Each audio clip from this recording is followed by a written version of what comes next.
I don't I don't get this, guys. Because you've got to make a choice. And I believe the EPL, they've made this choice.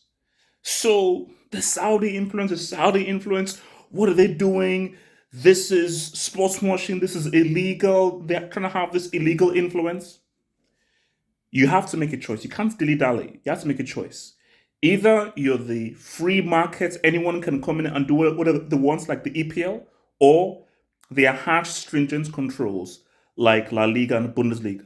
Either the owners are in charge or the fans are in charge. Free roaming for the owners, or their checks and balances, and the fans always have a major control over their club. That's the choice that you have to make. And the Premier League in 1992, they made their choice because with each model, there's an advantage and a disadvantage. The advantage of the EPL model is the Premier League is the biggest league in the world. Now, see, best is subjective.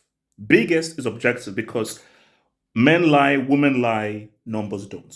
In terms of viewing figures, in terms of fans across the globe, in terms of how many people view and tune into the Premier League and the amount of money that the Premier League makes and the amount of money that can be spent, the Premier League is the biggest league in the world. Best is subjective, but objective is the biggest league in the world. And is that because of the decision made in 1992, which is that we are going to commercialize the league. We're going to make this a product and we're going to focus on branding and marketing. Sorry, fans, you ain't going to get control. So the result was you have the biggest club in the world, the best managers in the world, and a team in 15th, 16th, like in Nottingham Forest, can attract the very best players based on the amount of money that they can offer them.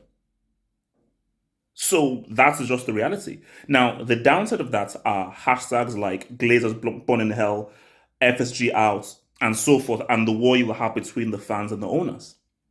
Because unlike in La Liga, the presidents, they have to go through elections. In Bundesliga, it's 50+1. So the fans always have ownership. Now, the downside of that is they now cannot compete with an EPL.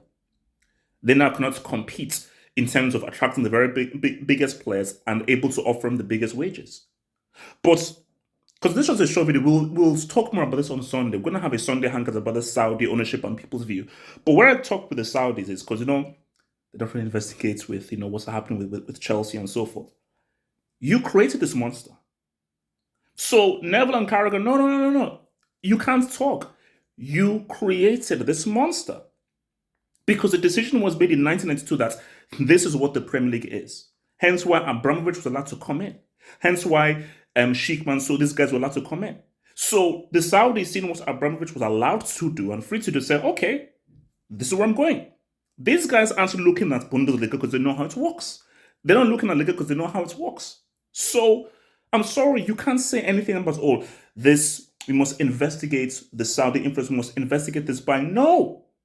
You created this free market, this free wild west cowboy market where guys can do whatever the heck they want monetarily. That's why these guys are choosing the EPL. That's why the Saudis chose Newcastle, and the Saudis are now trying to get inroads into the EPL because you created this monster. Sorry, bro. There's nothing to investigate. There's nothing to look into. It is what it is. We'll talk more about this on Sunday. Like, subscribe. Peace.